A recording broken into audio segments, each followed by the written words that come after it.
আমার এইটুকু জানা নেই, আমি প্রায় আজ 18 বছর এই মেডিকেল লাইনে আছি। সেক্রেটারির ডিউরেশন 2 বছর, 2.5 বছর, 3 বছর হয়, কিন্তু এনার সম্ভবত 7 বছর হয়ে গেল। আমি জানি না কেন আছে। হেলথ সেক্রেটারি থেকে হোম সেক্রেটারি হতে পারে, চিফ সেক্রেটারি হতে পারে, প্রমোশন ওই অন্য কোনো ডিপার্টমেন্টে প্রিন্সিপাল সেক্রেটারি হতে পারে। আমি জানি না কেন তিনি ওই টাইমেই সম্ভবত প্রিন্সিপাল সেক্রেটারি বা এই র্যাঙ্কের না হওয়ার পরেও তিনি সেই সময় হেলথ সেক্রেটারি ছিলেন এবং 7 বছর ধরে কেনই রয়েছেন। প্লাস বাই দ্য টাইম দেখবেন যে আপনি বিনীত গোয়েল বলুন বা অন্যান্য যে সমস্ত আইপিএস অফিসার আছে তাদের সরিয়ে দেওয়া হলো, এমনকি ডাক্তারদের মানে মেডিকেল ফ্যাটার্নিটি যেটা স্বাস্থ্যভবনের সব থেকে বড়ো পোস্ট ডিএমই ডিএইচএস তাদেরকে সরিয়ে দেওয়া হয়। তো সেই জায়গায় হেলথ সেক্রেটারিকে কেন সরানো হবে না? আর দ্বিতীয় বস্তু যে স্লিপ স্টাডি রুম ভাঙার জন্য সেই সই যেমন সন্দীপ ঘোষের আছে, তেমনি হেলথ সেক্রেটারি আছে, তেমনি চেস্ট ডিপার্টমেন্টের জুনিয়র ডাক্তারদেরও আছে। মাননীয় মুখ্যমন্ত্রীর দৃষ্টি আকর্ষণ করতে চাইব যে সবই হয়েছে, কিন্তু আরজি করের এই যে ভাঙচুর কাণ্ডটা যেটা, সেটা কিন্তু কলকাতা পুলিশের আন্ডারে, সেটা কিন্তু কখনোই ইয়েতে নয়, মানে সিবিআইয়ের আন্ডারে নয়। অতএব এই তদন্তটা যদি সিবিআইকে দেয়া যায় সেটা একটা হতে পারে, আর না হলে কলকাতা পুলিশের এসআইটি গঠন করে এই তদন্তভারটা তাকে দেওয়া হোক। যে আমাদের সেকেন্ড ইন কমান্ড মানে সোকল্ড ভাইপো যারা এখন বাইরে রয়েছে, এরা এখনো বাইরে রয়েছে কেন আমি জানি না, মাটি পর্যন্ত চুরি করে দিয়েছে। আরজিকর কাণ্ড, যে আরজিকর কাণ্ড নিয়ে রীতিমতো তোলপাড় হয়েছে এই বাংলার মাটি, শুধুমাত্র তাই নয় দেশ তথা দুনিয়া।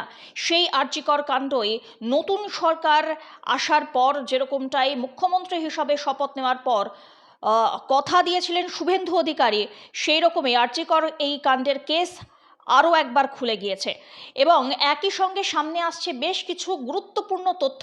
আর এই আরজিকর কাণ্ডে এবং আরজিকর কাণ্ডের জন্য জাস্টিস ফর আরজিকর, অভয়ার ন্যায় বিচারের জন্য প্রথম থেকে যিনি ছিলেন পাশে সঙ্গে, সেই ডাক্তারবাবু আজকে আমাদের সঙ্গে। স্যার অনেক অনেক স্বাগত। ডক্টর প্রামাণিককে আমরা অনেক স্বাগত জানাচ্ছি ক্যাম্পেন কলিংয়ের পর্দায়।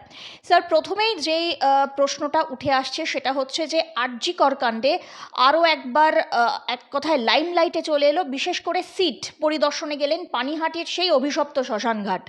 যদিও শ্মশানঘাটকে খুব পুণ্যভূমি হিসাবে ধরা হয়, কিন্তু আরজিকর কাণ্ডের ক্ষেত্রে এই শ্মশানের মধ্যেই কি লুকিয়ে আছে অন্য কোনো নিগূঢ় তথ্য বা অন্য কোনো এই গোটা ঘটনার রহস্য, কি বলতে চান?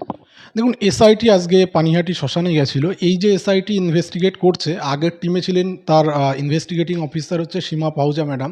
তাকে একাধিকবার আমরা বিভিন্ন অভিযোগ জানিয়েছিলাম, আমি নিজে পার্সোনালি জানিয়েছিলাম, তার সাথে সাথে অভয়ের মা বাবাও জানিয়েছিলেন, কিন্তু কোনো দিকেই কর্ণপাত করেননি। কলকাতা পুলিশ যে তদন্ত যেখানে শেষ করেছিলেন উনিও সেই জায়গায় শেষ করেছেন, খুব বেশি কিছু তার উপরে করেননি, বেসিক্যালি কোনো তদন্তই করেননি। কিন্তু নতুন যে এসআইটি ফরমেশন হয়েছে তারা একটা অন্য অ্যাঙ্গেলেই তো দেখছি তদন্তটা শুরু করছে। প্রথমত আরজি করে এসেছিলেন এবং আমাদের গত 2 বছর ধরে একটা লড়াই ছিল। সেই লড়াইটা হচ্ছে যে আরজি করের যে 7th ফ্লোরে একটা ওটি কমপ্লেক্স আছে, তার ভিতরে একটা ইনস্ট্রুমেন্ট রুম আছে যেটা কন্ট্রোভার্সিয়াল ওই টাইমে হয়েছিল, যে পাওয়া গেছিলো, এবং সেই রুমটা হচ্ছে তালা দেওয়া হয়েছিল এবং মানে সিল করা হয়েছিল। সেটা সিবিআইকে ফোন করে জেনেই অথরিটি করেছিল, কিন্তু সেটা কোনো দিন কিন্তু সিবিআই কিছু করেনি। এবং একাধিকবার আমি পার্সোনালি আমি নিজে রিকোয়েস্ট করেছিলাম যে আপনারা ওটা সিএফএসএল করছেন না কেন, তখন তারা বলছে না আমাদের এখানে কিছু করার নেই। মানে করার নেই, দেখুন এত বড় একটা গোটা পৃথিবী যেখানে তোলপাড় হয়ে গেল, একটা সিএফএসএল করলে কি এমন ক্ষতি হবে? কিন্তু তিনি তার জায়গায় স্ট্যান্ড ছিলেন, গত 2 বছর ধরে করেননি। এই দিন যখন এসআইটি আসেন, এবং এসআইটি হচ্ছে প্রথম ওই ঘর প্রায় ঢুকে 1 থেকে 1.5 ঘন্টা ওখানে শুধু ভিডিওগ্রাফি করেছে, তালা ভেঙে ঢুকে তারপরে নতুন করে তালা দিয়ে তারা কিন্তু রেখে গেছে। আর আজকে পানিহাটি শ্মশানে গেলেন, দেখুন পানিহাটি শ্মশানটা ইম্পর্টেন্ট কেন? প্রথম প্রশ্ন হচ্ছে ওখানে যে তখন বাই দ্য টাইম যে কাউন্সিলর প্লাস হচ্ছে এমএলএ ছিল নির্মল ঘোষ, সোমনাথ শ্যাম অ্যান্ড সন্দীপ মুখার্জি, এরা দায়িত্ব নিয়ে প্রথমত তারা হচ্ছে শ্মশানে নিয়ে যায় জোর করে, কারণ মা বাবা সেখানে উপস্থিত ছিল না এবং মা বাবার কার্যত কোনো দিন কথা শোনা হয়নি। না শুনেই তারা শ্মশানে দাহ করে এবং 3টে বডি অলরেডি লাইনে ছিল, তারপরে তারা কিন্তু করে নিয়েছে, কারণ মা বাবার দাবি ছিল যে আরেকবার পোস্টমর্টম হবে। এবং এর আগেও আমি একাধিকবার মিডিয়াতে বলেও ছিলাম যে যেহেতু হচ্ছে ক্রাইম সিন ইন আরজি কর, মানে আরজি করে এখানে রেপ অ্যান্ড মার্ডার অভিযোগ উঠেছে, সেখানে পোস্টমর্টম করা যায় না। পোস্টমর্টেম করতে গেলে আপনাকে অন্য কোনো মেডিকেল কলেজে করতে হবে। তো সেক্ষেত্রে কিন্তু সেটাও কর্ণপাত করেনি। সেই সময় সন্দীপ ঘোষ এবং তৎকালীন মুখ্যমন্ত্রী তাদের গায়ের জোরে তারা কিন্তু এই নিয়মটাও ভঙ্গ করেছে। কারণ যদি আপনি ট্রান্সপারেন্সি অ্যান্ড অ্যাকাউন্টেবিলিটি মেনটেন করতে চান, তাহলে আপনাকে করতে হতো কি, আপনি এইমসে অথবা অন্য কোনো মেডিকেল কলেজে আপনি পোস্টমর্টেম করতে পারতেন। বিশেষ করে যদি প্রশাসনের সদিচ্ছা থাকতো, তাহলে তারা সেন্ট্রাল গভর্নমেন্টের কোনো কমান্ড হসপিটাল বা অন্য কোনো জায়গায় তারা করতে পারতো, ইএসআই, জোকা, এই সমস্ত জায়গায় করতে পারতো, তাহলে কিন্তু মানুষ প্রশ্ন তুলতে পারতো না। কিন্তু এখানে তো সরষেতেই ভূত, এবং তারপরে বডিটাকে যদি প্রিজার্ভ করা যেত, তাহলে হয়তো অনেক কিছুই পাওয়া যেত। এবং আমিও তো প্রথম যে টিম তার সাথে কথা বলে বুঝেছিলাম যে তারাও বডিটা থাকলে হয়তো আরও অনেক কিছু করতে পারতো, কিন্তু এক্ষেত্রে প্রমাণ লোপাট হয়েছে, একথা অস্বীকার করার জায়গা নেই। এবং আপনাদের আরও একটা তথ্য এর আগেও আমি দিয়েছিলাম, আবার সেই তথ্যটা রিপিট করছি, যে যেহেতু পোস্টমর্টেম হলো 9 তারিখে, প্রায় 12 তারিখ পর্যন্ত স্যাম্পেল যেগুলো মানে রেখে দেওয়া হয়েছিল, সেগুলো কিন্তু 12 তারিখ পর্যন্ত আরজি করে মর্চুয়ারিতে আন্ডার পুলিশ কাস্টডি ছিল। এবং এই টাইমে যে স্যাম্পেল চেঞ্জ হয়নি তার কী গ্যারান্টি আছে? এবং তারা সুপ্রিম কোর্টে যে স্ট্যাটাস রিপোর্ট সিবিআই দিয়েছে, সেখানে কোনো সঠিক এক্সপ্লেনেশন দিতে পারেনি যে এইরকম একটা গুরুত্বপূর্ণ কেসে তারা 3 দিন কী করলো। এবং আমার তো মনে হয় এই যে স্যাম্পেল চেঞ্জ করার কথা বারবার বলা হচ্ছে, বিভিন্ন তথ্য উঠে আসছে, এমনকি যে কোনো সিমেন্ট পাওয়া যায়নি, তার কারণ একটা রেপ হয়েছে, আজ পর্যন্ত কোনো একটা রেপ হলে কোথাও এরকম সিমেন্ট পাওয়া যাবে না, খুব কম কেসে আছে। তো সেই সময় সে প্রোটেকশান ইউজ করেছে নাকি সেটা রেপ ছিল না, এই ব্যাপারগুলো না মানে খুব একটা ঘোলাটে পর্যায়ে রয়েছে। তো সেই ক্ষেত্রে যদি বডিটা আরেকবার থাকতো, পোস্টমর্টেমটা নিয়ে বহু প্রশ্ন আছে, এবং সেই প্রশ্নগুলো যথারীতি আমি নিজেও একটা কপি প্রিপেয়ার করে, পোস্টমর্টেম, সিসিটিভি, সিএফএসএল সব রিপোর্টের উপরে আমাদের একটা প্রশ্নচিহ্ন আছে, এবং সেই প্রশ্নচিহ্নগুলি যথারীতি হাইকোর্টে তুলে ধরা হয়েছিল। এবং এতদিন বাদে বিভিন্ন বেঞ্চে ঘোরার পরে ফাইনালি যে নতুন বেঞ্চ, তীর্থঙ্কর ঘোষ, জাস্টিস তীর্থঙ্কর ঘোষ মহাশয়, এবং আরেকজন ছিলেন জাস্টিস শম্পা সরকার ম্যাডাম সম্ভবত, তারা অর্ডার দেয় এসআইটির জন্য। কারণ আগের যে ইনভেস্টিগেশন, সেই ইনভেস্টিগেশন হয়নি। এবং তারপরে শিয়ালদা কোর্টে একটা পুট আপ পিটিশন দেওয়া হয়েছিল যে বডিটা তার বাড়িতে মা বাবার ইচ্ছার বিরুদ্ধে গিয়ে তারা নিয়ে গিয়ে পুড়িয়ে দিল বা দাহ কার্য করলো। এইটা তো এইভাবে করা যায় না, তার মানে এটা তো ল ভায়োলেট হয়েছে, কার অর্ডারে এটা করলো? তো সেই জায়গায় দাঁড়িয়ে থেকে শিয়ালদা কোর্টে এই যে মানে এর আগের যে টিম, মানে আয়ো সীমা পাহুজা ম্যাডাম, তার নেতৃত্বে তারা কোর্টে আবার যথারীতি জানায় না, ওদের বিরুদ্ধে আমরা কিছু পাইনি।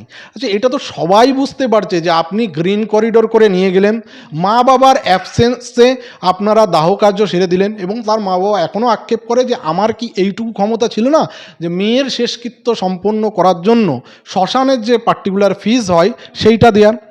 তো এই যে গায়ের জোরে 3 জন, নির্মল ঘোষ, সোমনাথ শ্যাম এবং সন্দীপ মুখার্জি করেছিল, এবং তারপরে দেখবেন যে সোমনাথ শ্যামের সম্ভবত, যার কাউন্সিলর থেকে মনে হয় চেয়ারম্যান নাকি একটা প্রমোশনও হয়, এখানে প্রত্যেকটা ক্ষেত্রেই ল ভায়োলেশন হয়েছে। কিন্তু সিবিআইয়ের যে এর আগের টিম, তারা কিন্তু মনে করছে কোনো ল ভায়োলেশন হয়নি, এবং এই টিম যথারীতি এসে সেই অ্যাঙ্গেলকেই কিন্তু তারা যাচাই করে দেখছে। এবং আমার মনে হয় তারা আজকে এই যে শ্মশানে গেছে, তারা কিছু তো ক্লু পাবেই, কারণ সেখানে তারা, যেটা আমি মিডিয়ার মাধ্যমে দেখতে পেলাম, যে তারা রেজিস্টার্ড বুক চেক করছে। তো এটা তো খুব স্বাভাবিক, একটা ডেড বডিকে আগে কেন পুড়িয়ে দেওয়া হবে? তার কারণটা কি? আপনি কি লুকাতে চাইছেন? এ তো ডেফিনেটলি ইনভলভ। আর এটা দেখুন, বড় মাথা যারা সোমনাথ শ্যাম, নির্মল ঘোষ, এরা বা সন্দীপ মুখার্জি, এরা মমতা ব্যানার্জি, অভিষেক ব্যানার্জি, এদের অর্ডার ছাড়া কিছু করতে পারে?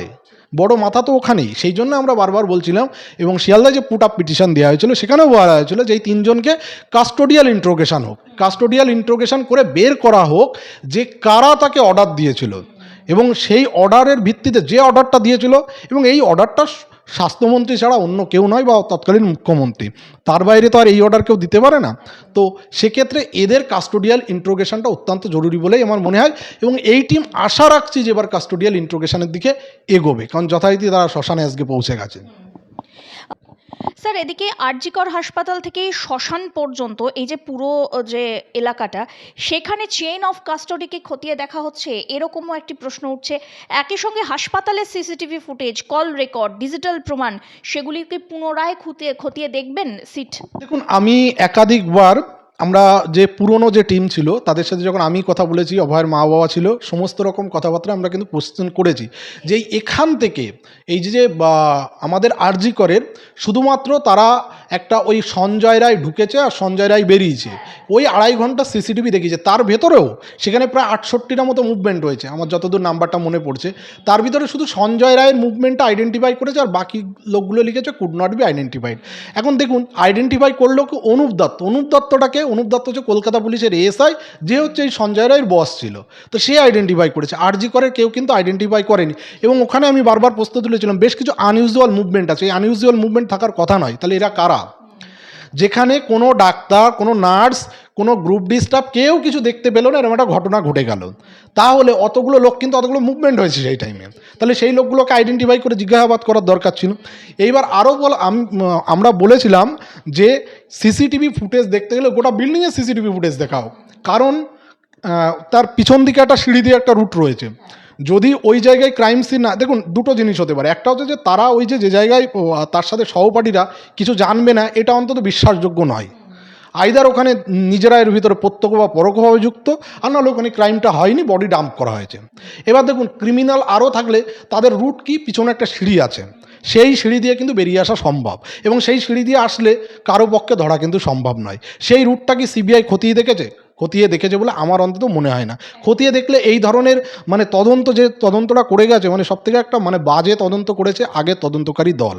তো সেই জায়গায় দাঁড়িয়ে থেকে বারবার বলে যে এই জিনিসগুলো দেখা হোক। আর চেন অফ কাস্টডি যে কথাটা বলছেন, অবশ্যই দেখা উচিত, যে তার মা বাবাকে এখানে টালা থানায় কোনোরকম প্ল্যান করে তাকে আটকে রাখা হলো, বডিটা গ্রিন করিডোর করে নিয়ে চলে গেল। বডিটা গ্রিন করিডোর করার পারমিশন কে দিল? তার মা বাবা কি চেয়েছিল এত তাড়াহুড়ো করে?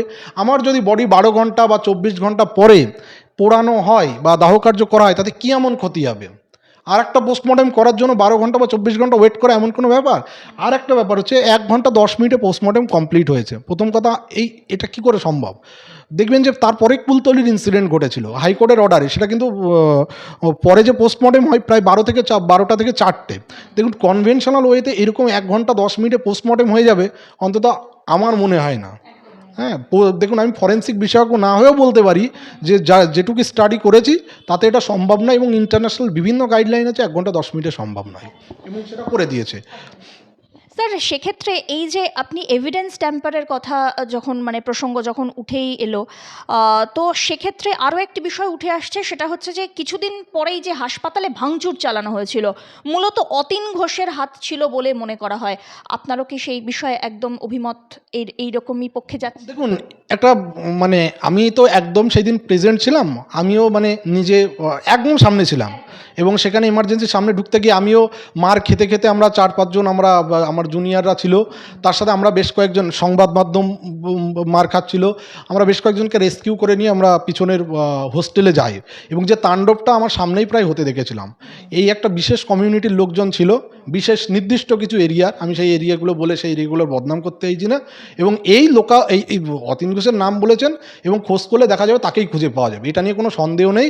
এবং তখন বিরোধী দলনেতা বা বর্তমান মুখ্যমন্ত্রী তিনিও কিন্তু যেটা বলেছিলেন সেটা কিন্তু একই দিক ছিল, এবং আমাদের সবার ডিরেকশন একই দিকে, যে দেখুন, উনি তখন এই এলাকার বিধায়ক, ওনার সূত্র ধরে রয়েছে, আর এই নির্মল ঘোষ তার হয়তো লোকজন থাকতে পারে, তারা মিলিতভাবে এটা করেছে, এবং শাসক দল এই কাণ্ডটা ঘটিয়েছে। নাহলে আপনি ভাবুন যে আজ পর্যন্ত সেই কলকাতা পুলিশ 2 বছরে তদন্ত করে কোনো কিছু কিন্তু কাউকে মানে সাক্ষী হিসাবে বা কাউকে আজ পর্যন্ত কনভিক্ট করেনি। কেন করেনি? তার কারণটা হচ্ছে, আমি আপনাদের মিডিয়ার মাধ্যমে আমি মাননীয় মুখ্যমন্ত্রীর দৃষ্টি আকর্ষণ করতে চাইব যে সবই হয়েছে, কিন্তু আরজি করের এই যে ভাঙচুর কাণ্ডটা সেটা কিন্তু কলকাতা পুলিশের আন্ডারে, সেটা কিন্তু কখনোই ইয়েতে নয়, মানে সিবিআইয়ের আন্ডারে নয়। অতএব এই তদন্তটা যদি সিবিআইকে দেয়া যায় সেটা একটা হতে পারে, আর না হলে কলকাতা পুলিশের এসআইটি গঠন করে এই তদন্তভারটা তাকে দেয়া হোক, যে সেই সময় সে কারা এইটা করেছিল। কারণ দেখুন, আপনি ক্রাইম সিনে সেই সময় অভিজ্ঞকে দেখতে পাচ্ছেন, সেটা হয়তো পরে মিডিয়া বের করেছে, আলাদা ব্যাপার, কিন্তু এক্ষেত্রে মিডিয়ার ফুটেজে কিন্তু ক্লিয়ারলি লক্ষ্য করা হচ্ছে কোন কোন লোক তাণ্ডব করেছে। একাধিক ভিডিও সবার মোবাইলে, সমস্ত সংবাদ মাধ্যমে দেখিয়েছে। তো এদেরকে আইডেন্টিফাই করা কোনো ব্যাপার না, এবং এদের তো নির্দিষ্ট মাথা পাঠিয়েছে শাসক দল ছাড়া কে?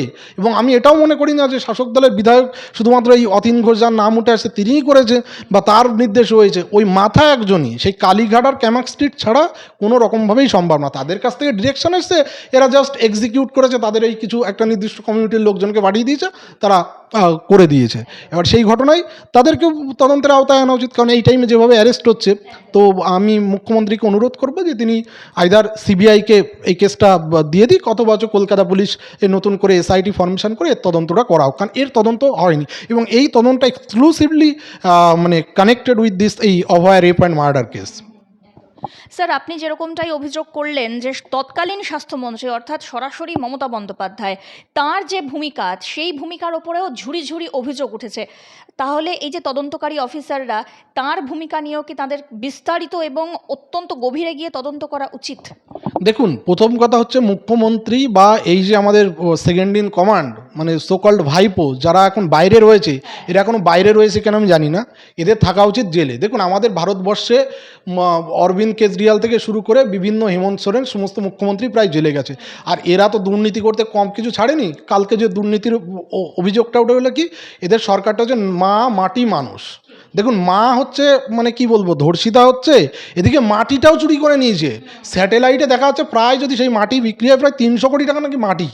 মানে স্যাটেলাইট, দেখুন আপনি অনেক কিছু বলতে পারেন, আমি ওখানকার একজন অভিষেক বন্দ্যোপাধ্যায়ের এগেনস্টে যিনি দাঁড়িয়েছিলেন, সেই অভিজিৎ দাস, তার নাম ববি, তিনি হচ্ছে কিন্তু দেখিয়েছেন। সেখানে দেখলাম যে মাটি চুরির স্যাটেলাইট ইমেজে দেখা যাচ্ছে সেই সমস্ত জায়গা, মানে পরিবেশের পক্ষে কতটা ভয়ঙ্কর সেটা কি ভাবা যায়? মাটি পর্যন্ত চুরি করে দিয়েছে। আর মানুষের কথা তো বলে লাভ নেই, বিভিন্ন জায়গায় যা দেখছি, আপনি ক্লাবে যাবেন, ক্লাবের ভেতরে দেখছেন আপনি সেখানে পাচ্ছেন বেড, সেখানে পাচ্ছেন কন্ডোম।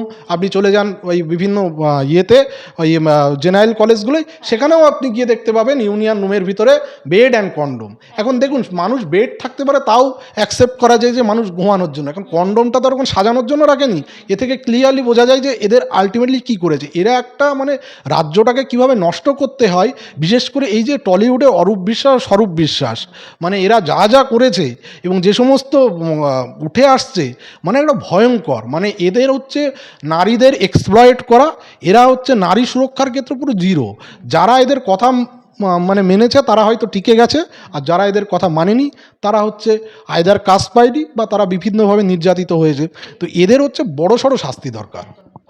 স্যার, যদি সেমিনার হলে কিছু ঘটেই না থাকে, তাহলে আসলে প্রকৃত ঘটনাস্থলটি কোথায় কোথায় এরকমও কিন্তু একটি অভিযোগ উঠছে বা প্রশ্ন উঠে আসছে।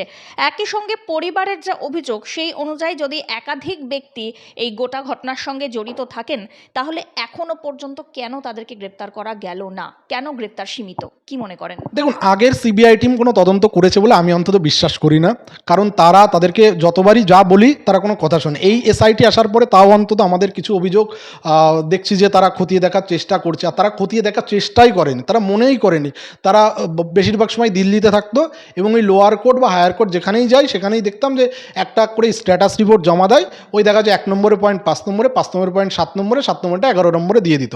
আর দেখুন, সেমিনার রুমটা শুধুমাত্র যে সেমিনার রুমে হয়েছে এই ঘটনা বিশ্বাসযোগ্য নয় কেন, যে সেন্ট্রাল ফরেন্সিক সায়েন্স ল্যাবরেটরি যে রিপোর্ট, তারা বলেছে যে 24/7 যেখানে ডাইনামিক মুভমেন্ট চলে সেই জায়গায় বাইরে থেকে এসে কিন্তু এই ধরনের ক্রাইম করা সম্ভব নয়। আর একটা কথা আমি বলেছি, যদি চেস ডিপার্টমেন্টটা দেখেন, ধরুন এইটা হচ্ছে চেস ডিপার্টমেন্টের ওয়ার্ড, মানে মেল ওয়ার্ড, ফিমেল ওয়ার্ড বা বাকি যা যা আছে, আর এখানে হচ্ছে আপনার নার্সিং স্টেশন, এই দিক দিয়ে সেমিনার রুমে আপনাকে যেতে হবে। তো সঞ্জয় রায় হচ্ছে পেশেন্ট ওয়েলফেয়ারে কাজ করতো, পেশেন্ট দেখতে হলেও তো এই সাইডে যাবে, ওর পেশেন্ট ছিল এই দিকে, ও এই দিকে কী করে গেল? মানে যেন মনে হচ্ছে ওর কোনো দিব্য দৃষ্টি আছে, ও বাইরে থেকে এসছে যে ওখানে কোনো একটা মেয়ে আছে, মানে ওই হয় না যে মানে ইসের বাঘ না সিংহ যেরকম কোনো শিকারের উপর ঝাঁপিয়ে পড়ে, ওর জন্য আগে থেকেই জানে যে ওখানে গেছে। এইবার হচ্ছে দেখুন, সেমিনার রুমের উল্টো দিকে স্লিপ স্টাডি রুম আছে, সেই রুমটা ভাঙা হয়েছে। এই স্লিপ স্টাডি রুম নিয়ে বহু কন্ট্রোভার্সি রয়েছে এবং আমি যেমন দেখুন, শুধুমাত্র পুলিশের ভূমিকা নিয়ে নয়, আমি আমাদের ওই ডিপার্টমেন্টে যারা ডাক্তারবাবুরা ছিল তাদের ভূমিকা নিয়ে সন্তুষ্ট নই। কারণ হচ্ছে ওই স্লিপ স্টাডি রুম ভাঙার জন্য তৎকালীন হেলথ সেক্রেটারি বা এখনও যিনি হেলথ সেক্রেটারি রয়েছেন তিনি এবং ডিপার্টমেন্টের সমস্ত ডক্টররা, জুনিয়র ডাক্তাররা সেখানে সই করেছেন এবং যারা প্রফেসররা ছিল তারা সই করেছেন। এদেরও তদন্তের আওতায় আনা উচিত, তারা তো বাচ্চা নয়। একটা ক্রাইম সিন, সেখানে তদন্ত শেষ হলো না, ক্রাইম সিনটা উড়িয়ে দিল। কে বলতে পারে যে স্লিপ স্টাডি রুমে কিছু হয়নি, এই ঘটনার সাথে কোনো লিঙ্ক নেই? যেখানে 24/7 যেখানে ডাইনামিক মুভমেন্ট হয় এবং বলা হচ্ছে যে যে জায়গায় বডিটা পাওয়া গেছে ওর আশেপাশে কোনো জায়গায় কোনো কিছু মানে তার কোনো স্টেনের ট্রেস পাওয়া যায়নি, তাহলে ওই জায়গায় আর পোস্টমর্টেম রিপোর্টে বলছে অ্যান্টিমর্টেম অনেক ইঞ্জুরি, সে ফাইট করেছে, ফাইট করে ওই জায়গায় বসেছিল, এটা হয়? তার আশেপাশে কোথাও কোনো কিছু সাইন সিম্বল পাওয়া যাবে না? সেই জায়গায় দাঁড়িয়ে থেকে এটা বিশ্বাসযোগ্য নয়। উল্টো দিকে স্লিপ স্টাডি রুমেও part of the crime scene হতে পারে, শুধু ওইটুকু নয়, তার আশেপাশের করিডোর যে কোনো জায়গা ক্রাইম সিনের পার্ট হতে পারে। কারণ ওই যে দেখুন ডিসি সেন্ট্রাল যে ব্যাখ্যা দিচ্ছিল শুধুমাত্র ওই 40 ফুটের ভিতরেই ক্রাইম হয়েছে, ও কী করে বুঝে গেল যে 40 ফুটের ভিতরেই ক্রাইম হয়েছে? এটা ওর কি দিব্য দৃষ্টি আছে নাকি? মানে আইপিএস পড়ে একজন তদন্তকারী অফিসার বলছে 40 ফুটের ভিতরে না এরকম একটা বলেছিল যে ক্রাইম হয়েছে। আমি সেইবার প্রথম প্রেস বিবৃতি আমি বলেছিলাম 40 ফুটের ভিতরে ক্রাইম হয়েছে, উনি কী করে বুঝলেন? কিন্তু আগে কাস্টোডিয়াল ইন্ট্রোডাকশন মানে ইন্ট্রোগেশন দরকার হচ্ছে এই ডিসি সেন্ট্রালের, এদের 3 জনেরই কাস্টোডিয়াল ইন্ট্রোগেশন দরকার।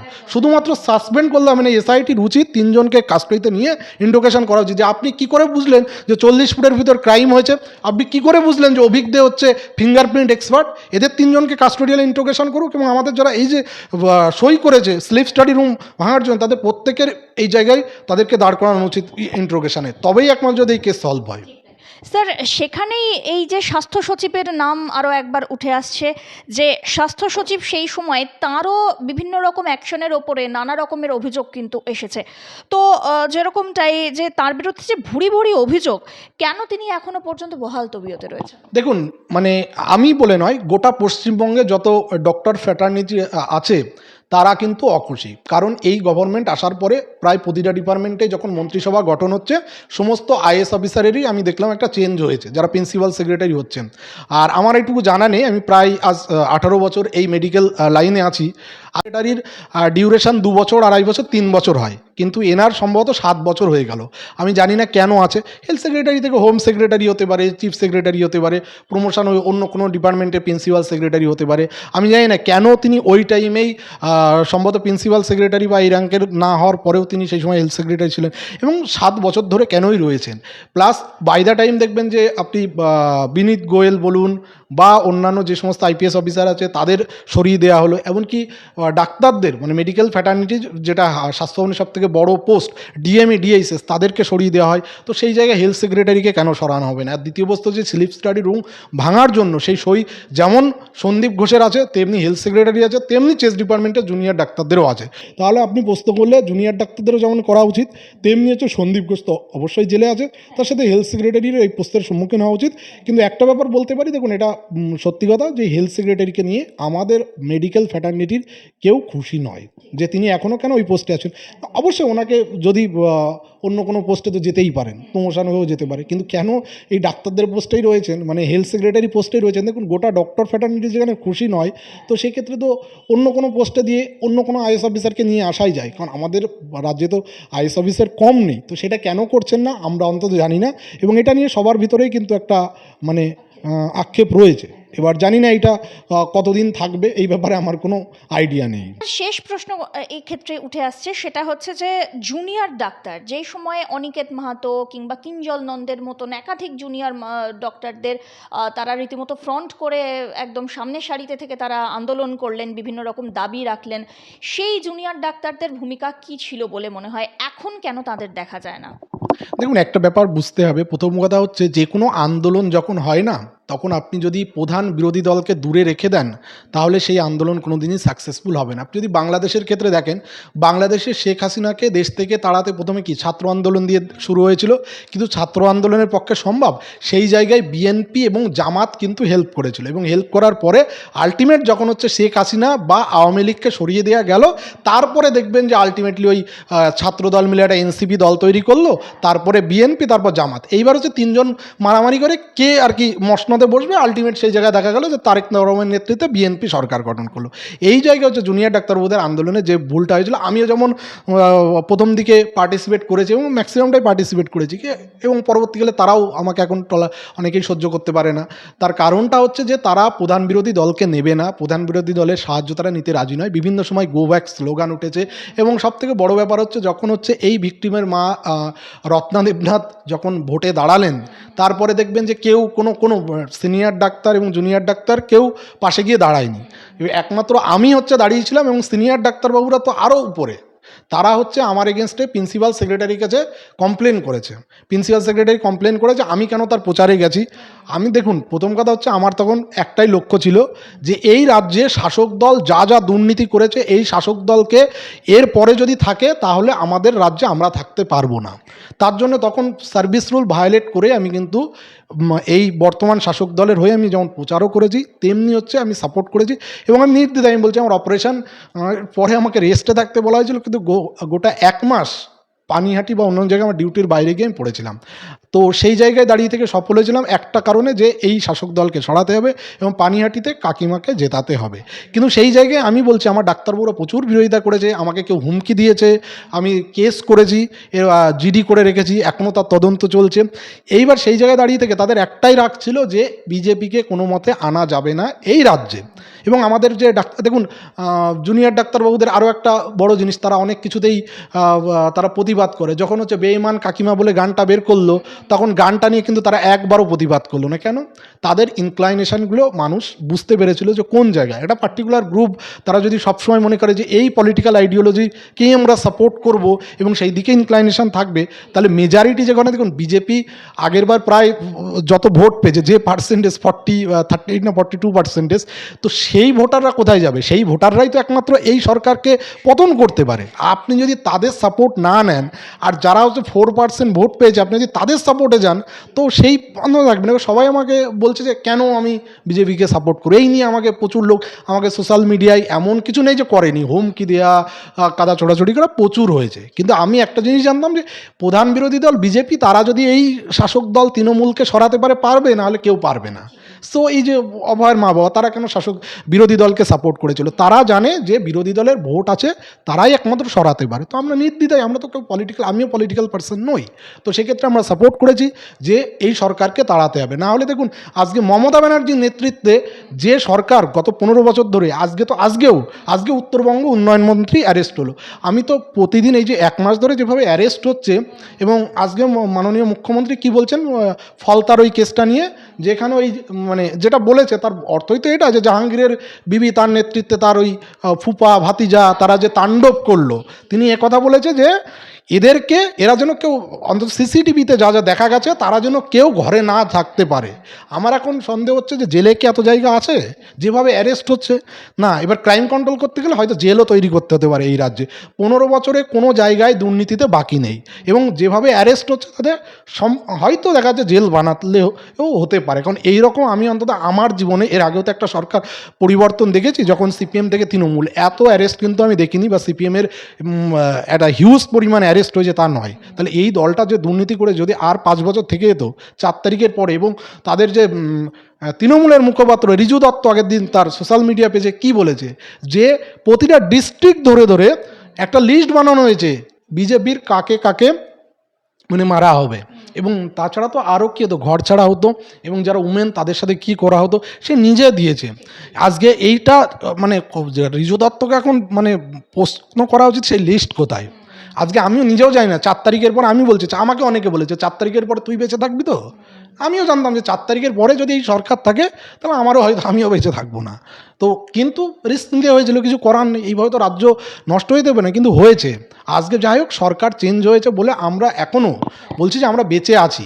হ্যাঁ দেখুন, কয়েকটা মৃত্যু হয়েছে, ডেফিনেটলি সেই মৃত্যুগুলো কাম্য নয়, কিন্তু আমাদের রাজ্যে যেভাবে প্রিপোল এবং পোস্টপোল ভায়োলেন্স হয়, সত্যি কথা বলতে সেই কম্পারিজনে এবারের ভোটে কোনো ভায়োলেন্স হতে দেয়নি। এটা ইলেকশন কমিশন বা কেন্দ্র সরকারের যে ফোর্স, তারা যেভাবে কাজ করেছে, অসংখ্য ধন্যবাদ, সেটা নিয়েও কোনো সন্দেহ নেই। কিন্তু আরেকটা ব্যাপার হচ্ছে যে এই যেভাবে শাসক দলের লোকজন জেলে যাচ্ছে, পরবর্তীকালে হয়তো জেলের দরকার পড়বে।